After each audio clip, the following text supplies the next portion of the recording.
Welcome, everybody, to the Channel Vision Magazine webinar featuring Quest Technology Management in part 2 of its 6-part sales bootcamp of educational webinars.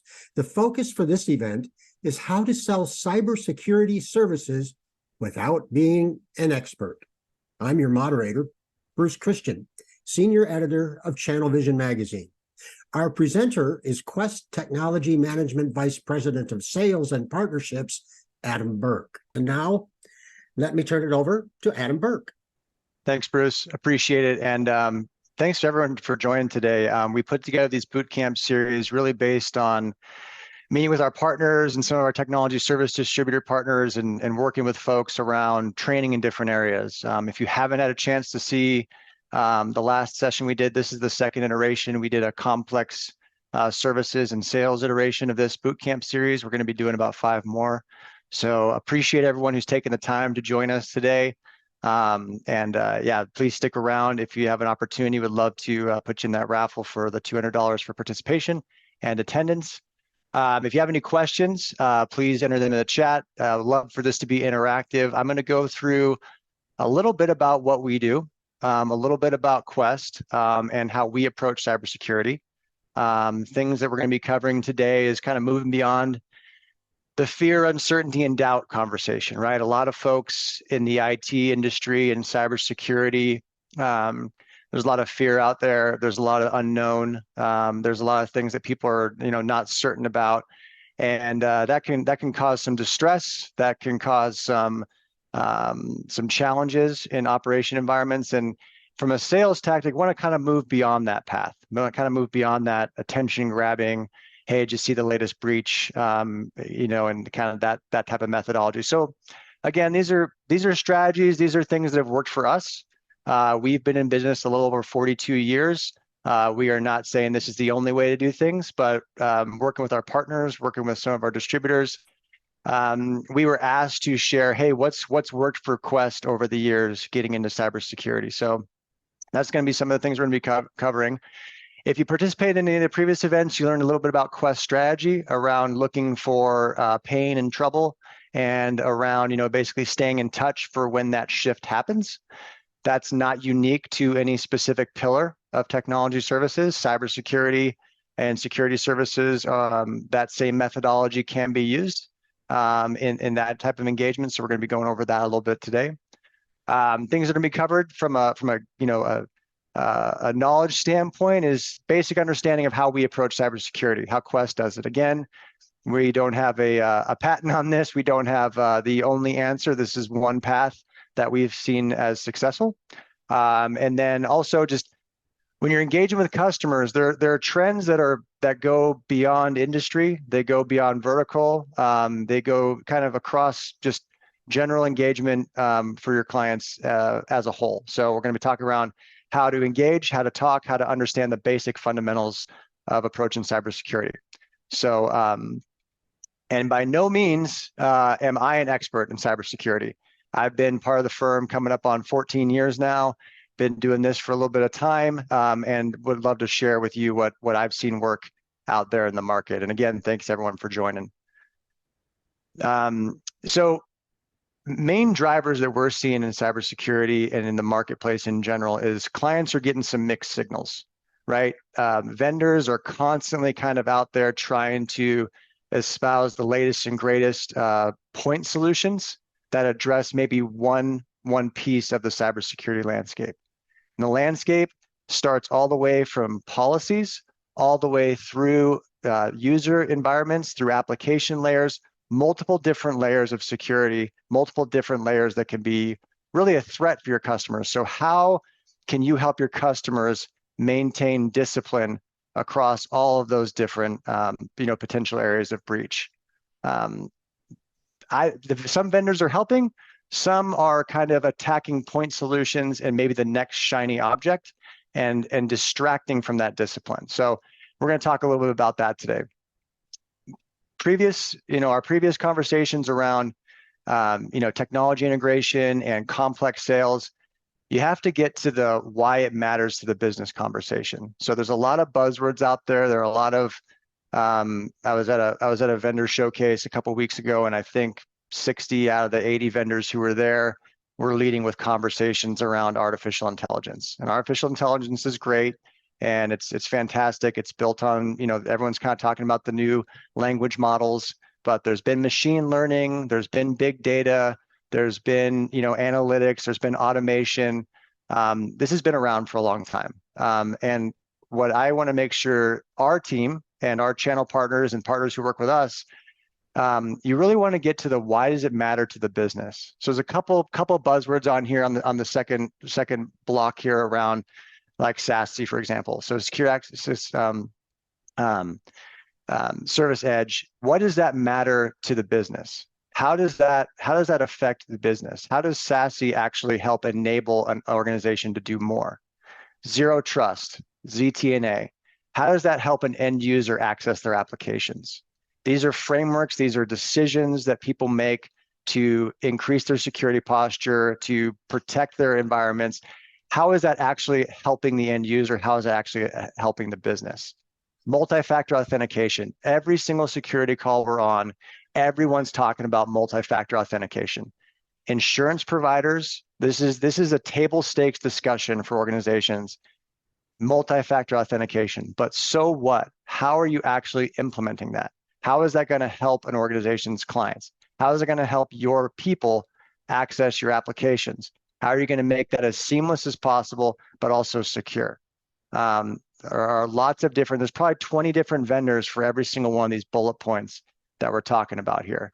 So for NIST standards, a lot of people, a lot of organizations, a lot of frameworks, when we're talking about policies, are built on NIST, right? All of them kind of point back to a NIST standard. So how is that helping an organization enable sales?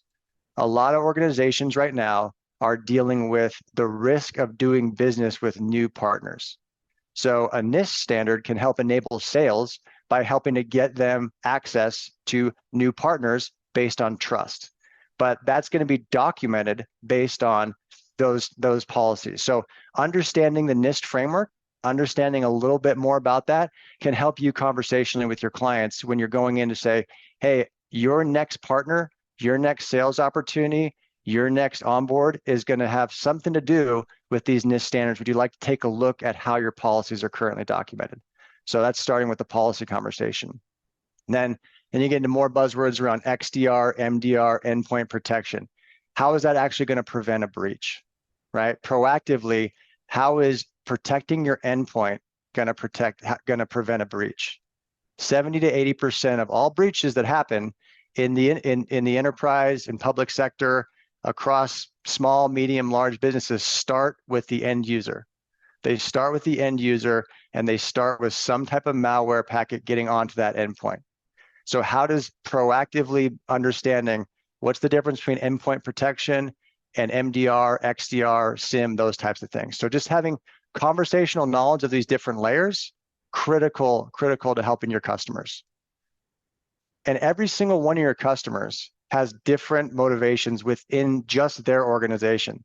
So if you think there's like a silver bullet or a one size that's going to fit most type of an approach, in our experience, that's very, very difficult to kind of make a blanket statement that, hey, this product or this offering is going to fix what these organizations are dealing with. There's different buyers within all these organizations. So your technical leadership, these folks are going to be constantly worried about industry best practices. They're going to be asking you for white papers. They're going to be asking you for references.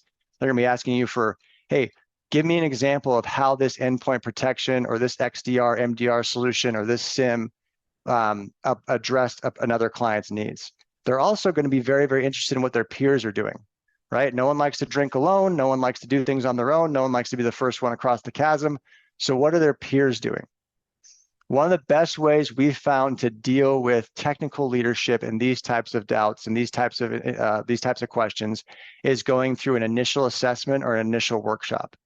Just having a candid conversation with them about what they've done in the past, what they've seen work, and then listening to that and then reflecting basically, here's what we've seen in the industry. Here's how we've helped. And the technical leadership interests, they're going to want to see those analyst reports. They're going to want to see some of that feedback.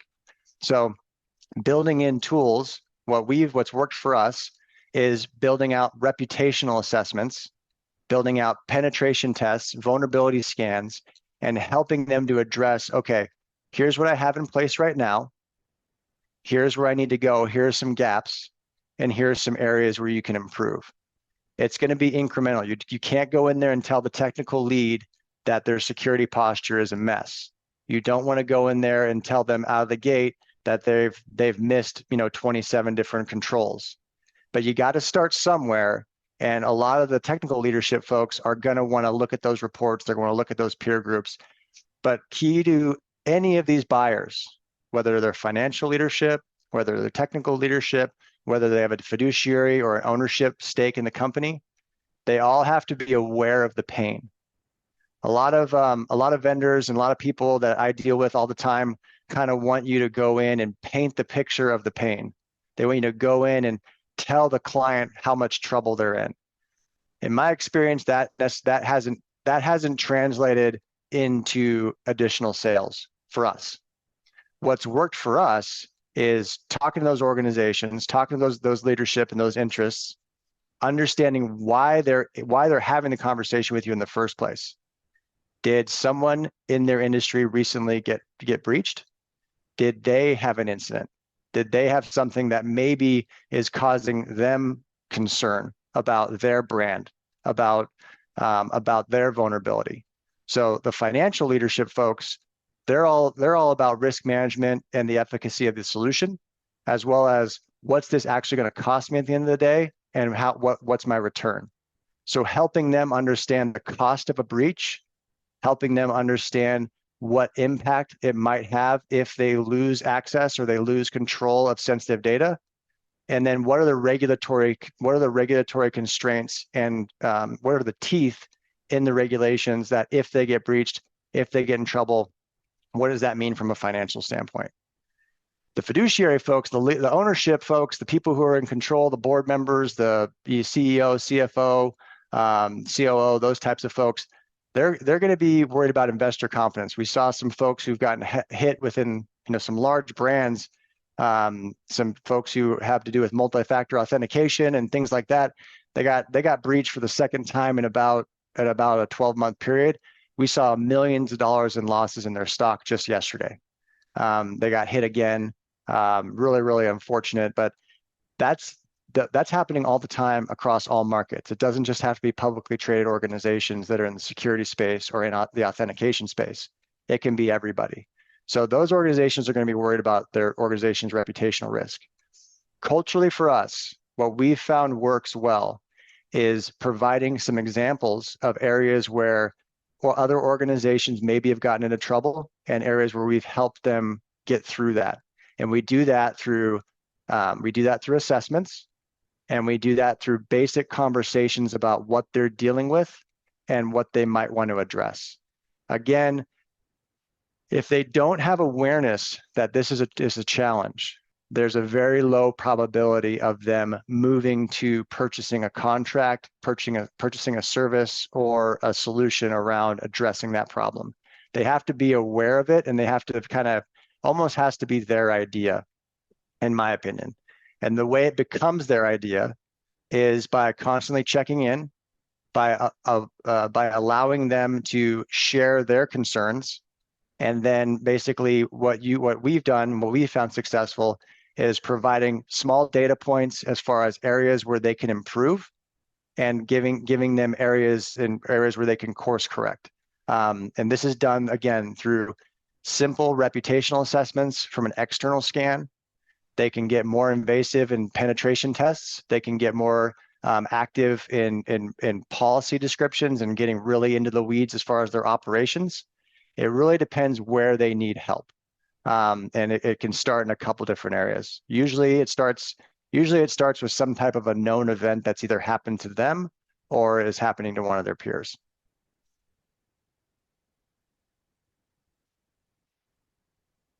Having this conversation, we update this all the time. So if you ever have any questions or you want to get kind of real world examples or real world what's going on in the market, check out our partner portal. We update that with new questions all the time, new case studies, new examples of areas where we're helping organizations. But you definitely want to ask open-ended questions. And you're consultants, you've earned the right, you're at the table. Just because you haven't sold cybersecurity services in the past doesn't mean you don't have the right to ask these questions. A lot of organizations don't have this figured out.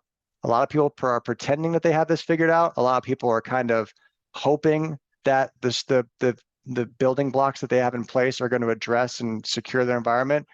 There's a lot of hopium out there in the market right now. So it's okay to ask these questions. It's okay to ask open-ended questions, and it's okay to kind of dig a little bit with your customers. They're going to appreciate it. The walls might go up at first because no one likes to be kind of questioned about their security posture or their preparedness, because mainly when you ask people how are they prepared, you remind them that there's the probability and the possibility of something going horribly wrong. And there's two things that we as technology professionals can help people prepare for. You can help them prepare for the most likely incident, and you can help them prepare for the worst case scenario. Those are two different things. Those are very, very two different items when you're talking about preparedness. We'll get into that a little bit later when we're talking about breaches and incident response and things like that. But getting your customers to at least move down the path a little bit around risk management and how they're going to prepare for being attacked or being a target. So one area, we talked a little bit about policy. So there's the policies that people have, there's the tool sets that they've already invested in, and then there's the management of those tools that they've invested in. So those are a couple different layers, real high level. But from a policy standpoint, have they conducted a business impact analysis in the event of a data breach? Do they know how much this is going to cost them financially? Not reputationally necessarily, but financially. Do they know? Are they in the healthcare space? Do they have certain types of information that if it's lost, if it's confirmed breach, that they are going to get fined from regulatory bodies? Are they supporting Department of Defense contractors? Do they have ITAR compliance? Are they in the financial services space, right? What is the regulatory body that's in charge of your customer that is basically forcing different policies down on them? And then in the event of a breach, have they done a business impact analysis? So simple question. Do you know how much this is going to cost you if something goes wrong? A lot of people don't. A lot of people in the middle market, a lot of people in the SMB, a lot of people, they're just trying to keep their systems operational. They're trying to keep their sales folks happy. They're trying to keep their accountants happy. They're trying to keep their owners happy. They don't really know what's going to happen when this gets shut down. So having that quick conversation with them about a business impact analysis is a great open dialogue kind of conversation starter that can help kind of move in a lot of different directions. And security, you'd be surprised, touches a lot more than just MDR, XDR, SIM, and SASE, next generation firewall, all the fun marketing buzzwords we all like to talk about. It really gets down to discipline, and we'll get into that in a second. Open-ended questions are on how do you manage and monitor things that touch your network? How do you have visibility of who's accessing your applications? How do you know? How do you know when Susie logs in from XYZ desktop? How are you authenticating her? Simple questions like that. How are you managing your people? How are you managing your remote workers? How are they connecting? How do you know who's connecting from where and when? Do you have acceptable use policies? Do you have these policies documented? How are you enforcing them? Asking those questions, that's really going to get down to who's responsible at the end of the day for these policies, who's responsible for enforcing them. If they don't have an answer, there's an opportunity to help there. So I was on a call yesterday with a small state government city organization. They have about 200 users and they have 4 IT personnel. Kind of just ask the candid question, hey, if you get breached, if you get help for ransomware, I know everyone's having a bad day at the city, but who's responsible? No one within that group of 4 answered that question. There was no one who was identified as the responsible party. This is within a government sector account. This is within regulation, bureaucracy, to the max. They didn't have that documented. A lot of organizations don't have simple documentation of who's responsible. Who's responsible at the end of the day for the cybersecurity of that environment? If something gets breached, who's having a bad day? And who's going to remediate it? Organizations, a lot of event correlation and SIM practices are coming back up. SIM, I always say it wrong. But basically, a lot of organizations are looking at things like MDR, right? So managed detection and response, and SIM. So the simple difference between those two systems is a SIM is going to tell you, hey, something's happening. And MDR is going to tell you, hey, something's happening and here's how you resolve it, or here's how you address it. Those are two very different ideas, right? A SIM is going to tell you, and it's going to correlate events, and it's going to tell you that something's happening on your network. MDR and XDR is going to give you a little bit more of a response path. Those are different conversations, and understanding, hey, have you deployed SIM? Do you have it? Do you have monitoring if configured? And then in the event there is an event, who's managing that? Who's resolving it? If you need to dispatch someone to one of these 12 locations, how are you re-imaging those machines? Again, when we're talking to clients, you want to talk about the most probable risk, the most probable breach that's going to happen, and then the most catastrophic. And we need to help clients understand those are different things and they have different impacts to the business. One of our fastest growing areas in the channel, and something that we're seeing explode, is application security and API integration. More and more people are moving to SaaS-based. I don't have to tell this team this. We all know this. We're all in the industry. More and more people are moving to Microsoft 365, right? They're moving to Azure. They're moving to AWS. They're moving to Salesforce. They're updating their systems and putting a lot of it in the cloud. And when I say cloud, I don't necessarily mean they're forklifting their legacy applications and shoving them into a data center somewhere, or migrating them, like for like, from on-premise to Azure, AWS, or Google. They're subscribing to services. Their marketing departments are using things like, Marketo and Convoy and all these other types of SaaS applications that then tie into other points of presence within their network. Those integration points, while convenient and very convenient and helpful for the business, again, business outcomes, that what are people trying to do with what building blocks are they trying to do it with, those are points of vulnerability. Every time you add a new application, a new way to access your data, a new point of presence within your core applications or your user groups, every inch that you move forward from a convenience standpoint leaves a trail of vulnerability behind it. So one of the areas we're seeing great opportunity is in those applications. Anytime anyone migrates, anytime anyone updates a system, anytime anyone refreshes the network, anytime anyone is moving from point A to point B, or simply adding more users, more user groups, growing, these are all areas that you can get involved in that cybersecurity conversation. How are you securing that application? How are you testing that application? Have you run a reputational assessment on your new partner? Who are you doing business with? Do you know that their systems are compliant? Because you're providing your real estate agent with a key to your house, right? Something always threw me off when I was selling my house is there's a key out there that now you can access my front door, right? Every time you add a software as a service application in your environment, you're providing a key and an access point potentially to your front door for people that maybe you don't know, or maybe you don't know how they're doing business, or who they're doing business with. So reputation is getting more and more important. And that's an opportunity for you to have that conversation every time this gets added on. And I don't care if it's a UCaaS conversation, a DR conversation, a network upgrade conversation, or just hiring and expanding your users. How are you managing that from a security standpoint? Do you have it documented? Do you need any help with that? Those are great areas where you can start that cybersecurity conversation and move down that path. Simple fixes that we're seeing that people are every day in these conversations every day, multi-factor authentication.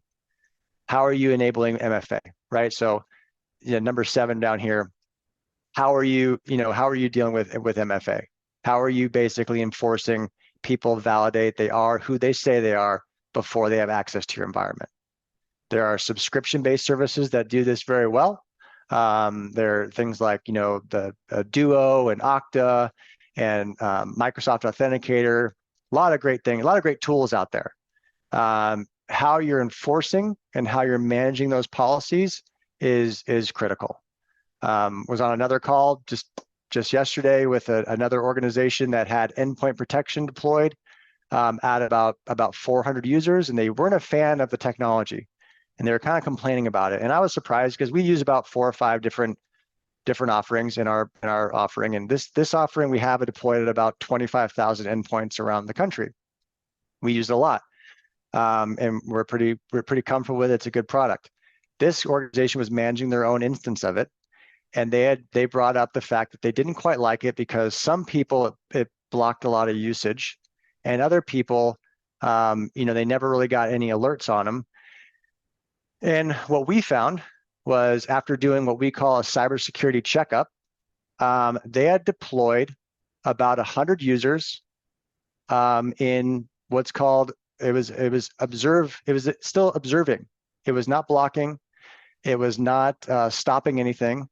And one of the challenges this firm had, this is a 400 user environment, about half their people were not protected at all. The technology had been deployed. They brought us in to take a look at it. And luckily we were able to let them know that, hey, about half these machines, you're just watching. Nothing's being alerted on, nothing's being blocked on. You're just, basically they left it in test mode. And there was another half of the organization was in full blocking mode. So when those 2 user groups tried to communicate with each other, one of their challenges was that it was kind of impacting their workflow. So basic things can happen in these systems. There's tons of great technology out there, but again, it comes down to the discipline of how you're going to manage that technology and how you're going to basically every day make sure that it's enabled to help as much as possible. We help with that. We try to keep it really simple. We do things called cybersecurity checkups. So after you get through some of these questions, right? Acceptable use policy for corporate data, SIM, third parties, we get into those cybersecurity checkup conversations. How can we help with these environments? And it's really looking at not the technology, not the tools. The tools are fantastic right now. The tools, the capabilities, what's available out there, fantastic capabilities. It's really getting the most out of them and making sure that the investments that have been made are being implemented. We had an organization at one point that came to us in a challenging situation. They had been compromised, and their CFO kind of vented to our team. This was a net new client for us, that this person, they had spent a couple $1 million over the last 18 months on different products. And he's like, are you really mean to tell me that after I spent all this money, my entire organization is being held ransom because one end user clicked on a link and we didn't have the policies in place to prevent that from spreading across the enterprise? Unfortunately, we had to tell, yeah, that's correct. You bought great capabilities, but you didn't have the people or the processes in place to take the next step and implement all those capabilities. So we're not seeing a challenge in the capability of the product. So when you're talking to clients, be confident that there are tons of use cases and tons of building blocks out there that can help protect the end user. That's not something you need to be concerned about. We're not waiting on the next silver bullet that's going to help anybody here. What you need and what organizations are struggling with is effectively deploying those tools. right? You have the great weapon systems out there, but you need the soldiers in order to implement them, right? And using an AK-47 to dig a trench, not the right way to use a tool. And we see that a lot in the unfortunately when we're doing cybersecurity checkups and workshops and things like that. We have there's a lot of good reasons, for providing cybersecurity services and consulting with your clients, but the main thing you need to do if you're new to this field and you're kind of like, hey, I've always executed in the data center space, or I've always executed in the network space, or I've always helped organizations with ERP solutions, or I'm a consultant who helps with telecommunications and helping organizations, work with that class of vendor. Your same skill sets that you've developed as a salesperson in those verticals, they translate directly to cybersecurity. There's no difference other than there are a couple of different moves that are made as far as who's relevant and who's asking the question and who's needing the help. But making your clients aware that you can help with that, going through technology distributors, pulling in managed service providers that can help address this, looking for that long-term, solution, and really that discipline approach is everyone can do that. It doesn't have to be. You don't have to be certified in a certain type of field. If you get a certification, that's fantastic. You can be additional value to your clients, but you have, pretty significant ways to help organizations just by asking basic questions. And organizations, if you can bring in firms that can address those basics, it's a lot of people are focusing on the point solution, but the long-term engagement can really, really help. So we talk about business reputation, right? We talk about regulatory compliance. We talk about those things. Your clients are struggling to figure out how to address these. I was talking yesterday to an organization that they've been in business about 20 years, and they are now starting to support the Department of Defense, and they have to figure out a way to adhere to what's called ITAR compliance, right? So they are now supporting an organization that's supporting the federal government. And the federal government is mandating that these supply chains are audited. So it means different things, but it's 25% of this organization's revenue is now dependent on them becoming ITAR compliant. It's not the end of the world. There are basic controls that go into place, and firms like Quest, you just ask those questions around what those regulations are, and then you can really just put in place those controls. You work with them to identify where their gaps are, and then we can work with them to, take the different building blocks that we have to address those. So a lot of different options there. This isn't slowing down. This is accelerating very quickly. We've all seen the breach notifications. We've all seen the big, the big news announcements out there where, this firm got hacked, or this firm got breached, or this firm's down, or this city organization's down. We've all seen those, but Quest is seeing these in the middle market and in the SMB market, and some of these firms they go away if they can't recover. Something that, from a basic standpoint, when you're helping organizations understand the vendors that they're working with, a really, really simple question that sometimes people don't necessarily want to address is, in the event something goes wrong, in the event something they do get breached, they do get hacked, and they just bought an MDR, an XDR, a SIM, or an outsourced SOC solution. There's a lot of different terms on that. But reading those contracts, be very, very clear and candid with your customers. Ask the kind of the dumb guy question. Hey, if something goes wrong, how is it getting fixed? And I know that sounds stupid. I know that sounds like really like elementary level question.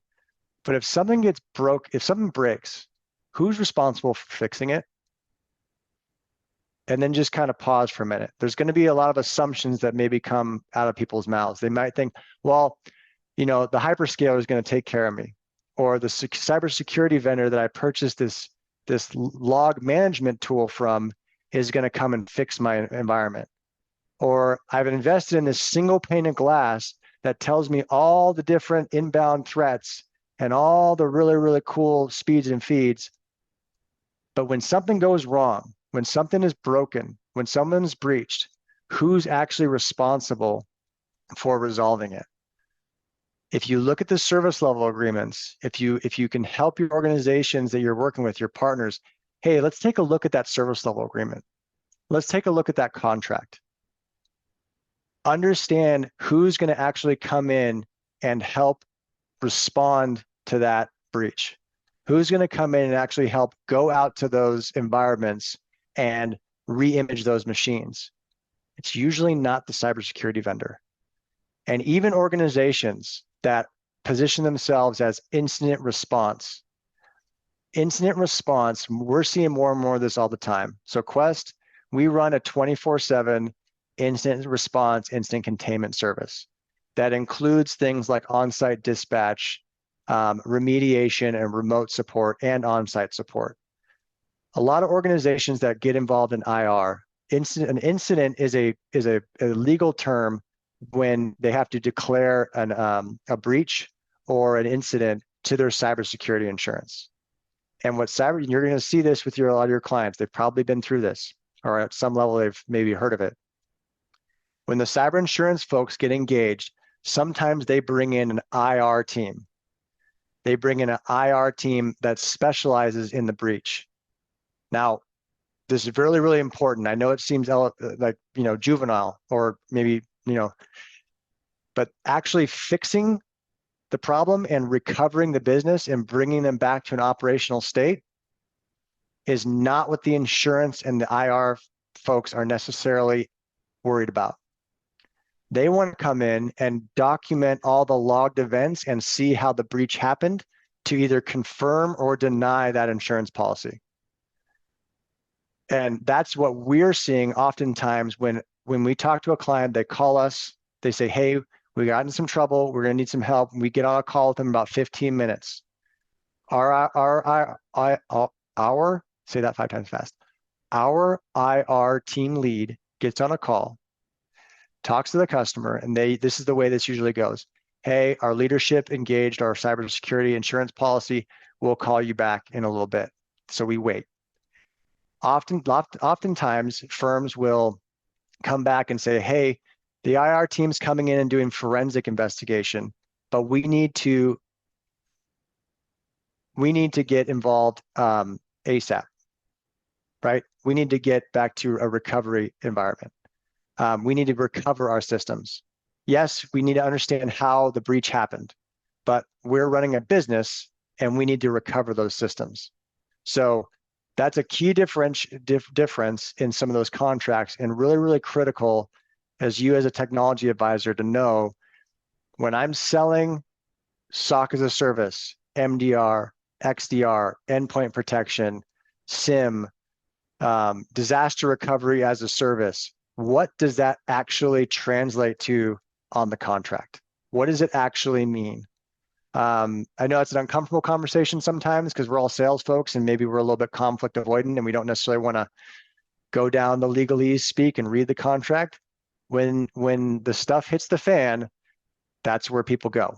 So really take a look at that, and then just understand that there are organizations that classify incident response. It's more of a forensics exercise. If you need someone who's getting to get down in the trenches and help recover and help rebuild, service providers, organizations, our Quest we've been doing this for about 25 years, rebuilding organizations that are in troubled state. So for those of you who know me, it's kind of like CrossFit. How do you know someone's into CrossFit? Just wait 5 minutes, they'll tell you. I'm an Army guy. I like talking about the Army, and to the chagrin of some of my HR folks, every once in a while, I gave examples that maybe don't translate well to the corporate environment from back in my Army days. But when you're talking about cybersecurity, it's not a point solution. It's not a sexy weapon system. It's not the next cool thing. It's not SASE. It's not zero trust. It's not next generation firewalls. It's not one thing that's going to solve this problem. It's everyday discipline around understanding what you have in place right now, how you can improve your current situation, And then how do you manage that every single day? The bad guy only has to be right once. And that's a tough thing for a lot of people to understand. They only have to be right once in order to make it a very, very bad day, right? So the logistics win the wars, right? And I was even an infantry guy, right? And this is General Pershing from the American, the American Expeditionary Forces for World War I. Talk about a meat grinder of a combat situation. By the way, if you like podcasts, Dan Carlin, Blueprint for Armageddon, fantastic podcast if you're interested in World War I. But infantry win the battles, but logistics win the wars, which means that the logistics, the constant discipline, getting the beans and bullets to the right place at the right time, consistently will keep your organization stable and on mission. So when you're talking to clients about it, the point solutions are kind of a short-term, hey, we had a breach around this, let's sell this widget. Hey, we had a breach around this, let's sell that widget. The enemy is going to continue to advance. The enemy is going to continue to move around those point solutions. But if you have a constant awareness that, hey, this is a constant game that's not stopping, you can really help your clients on a long term. So sometimes we have a couple offerings here. If you jump into our Quest portal, we have a partner portal that has these solution briefs on each one of them. Our cyber defense suite is a package of all sorts of different things that we believe help organizations secure their edge, secure their people, secure their communications platforms, secure their email, secure where their people can go online and where they can't, secure how they're authenticating to their environment. This is our cyber defense. And when you're selling cyber defense, one of the things we found, I'll just give you a little story about what worked for us and what didn't.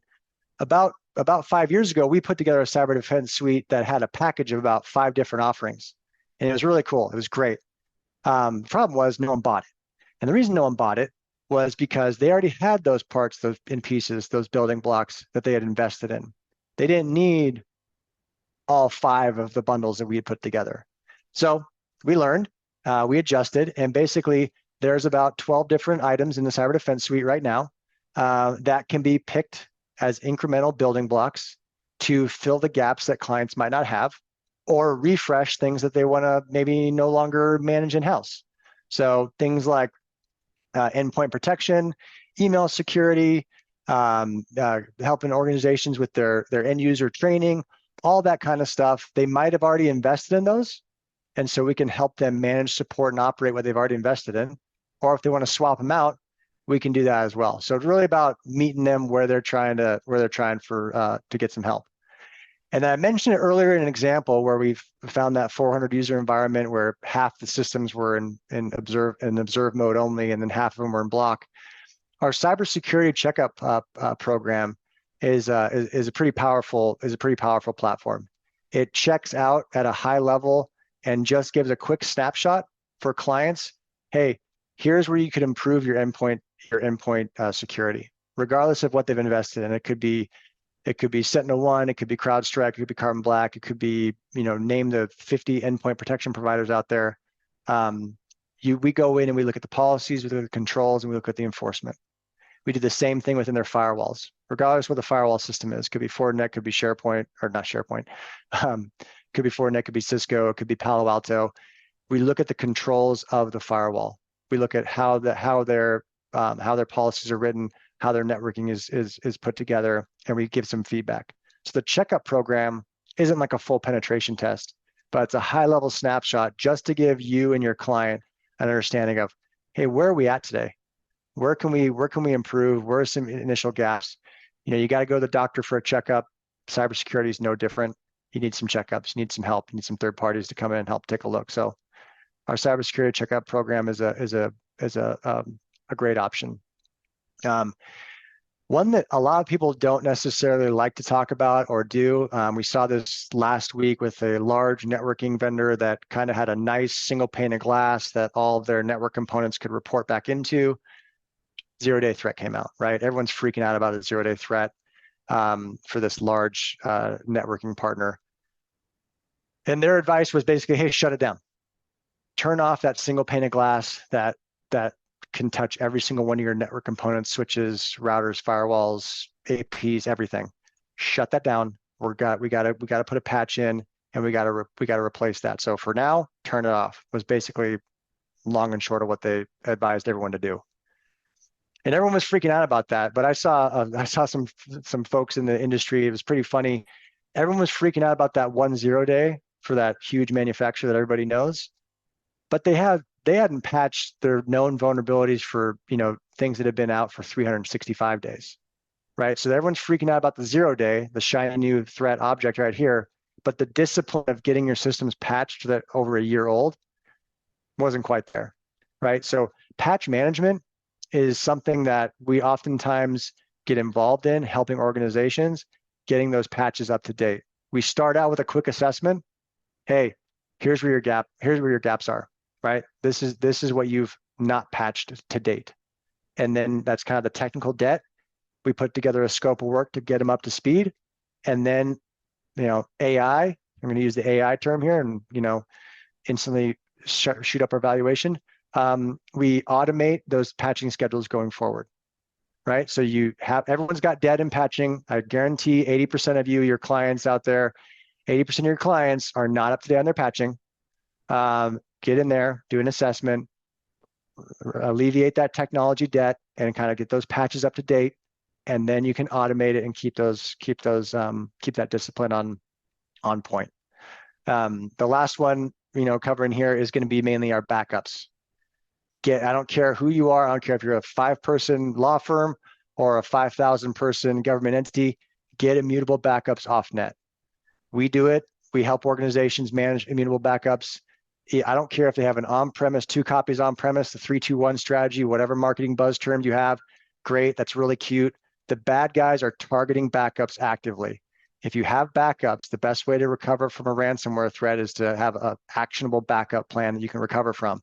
Bad guys know this. They're targeting that. You got to get those backups off net. You got to get an immutable copy.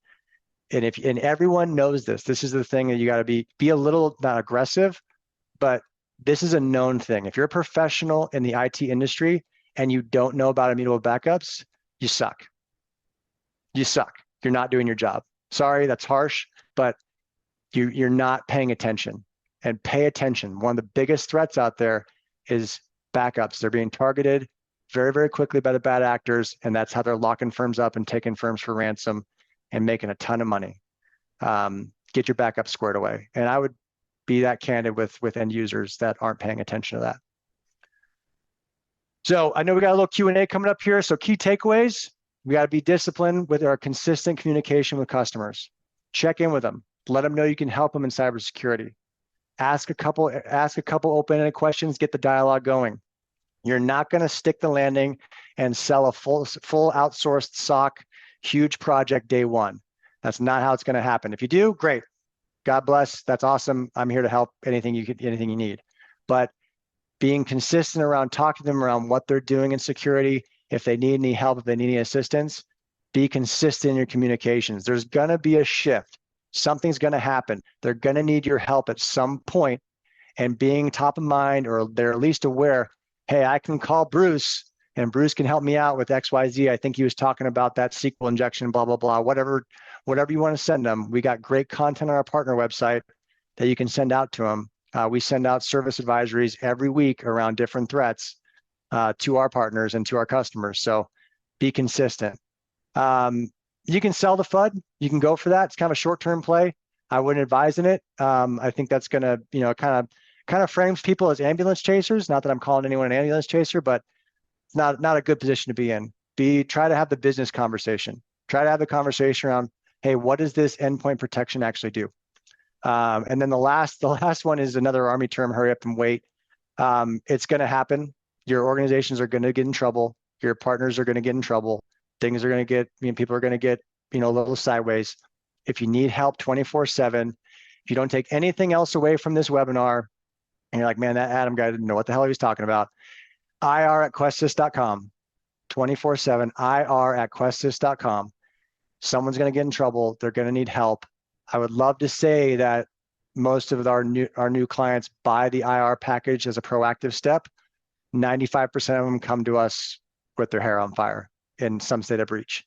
And that's just the way it is. Not a lot of Boy Scouts in there, always prepared, not so much. So ir@questsys.com. If you need help, we can help in 15 minutes. We take it extremely seriously. We are 24/7. I even copied and pasted it without marketing's approval into the top right hand of our closing slide here, ir@questsys.com. If you need any help. This is our contact information. We have, our Quest partner portal page, so check that out. Has a lot of great information around different areas we can help specifically in those building blocks. So Bruce, I'm going to go ahead and shoot it back over to you. I know you might have some questions and answers. I think we have a couple minutes left to do the raffle as well. We certainly do. That's a lot of information. So let's leave that one slide up there so people can copy that down. In the meantime, just wondering, this is a sales boot camp. So what are some effective ways to overcome objections from potential clients?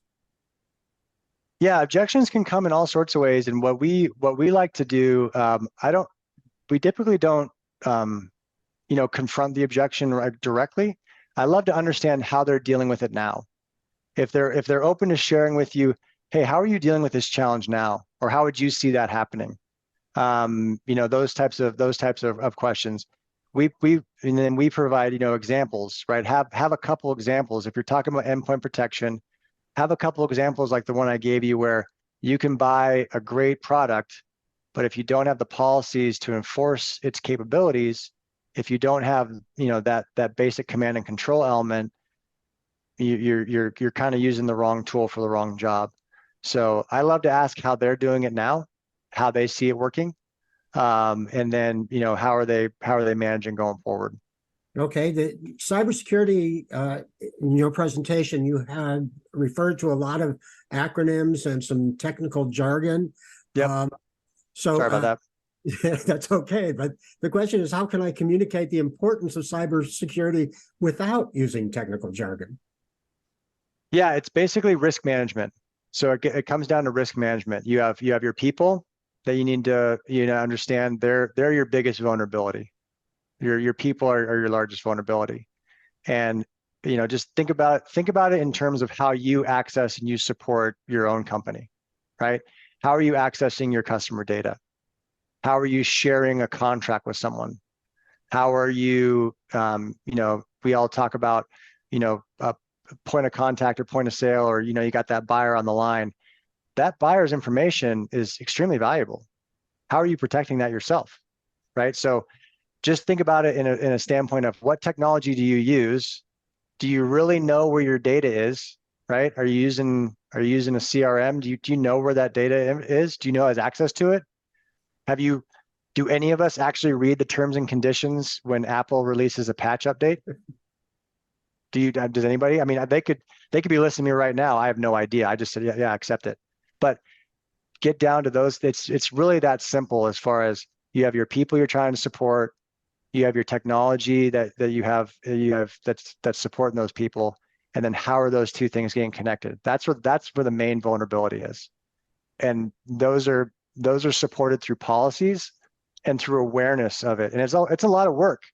It's a lot of work to be aware of all the ways you can get killed in the digital landscape. It's terrifying if people actually take their head out of the sand and look around. They're dead. Like, most of our clients are in deep, deep trouble. They just haven't been hit yet.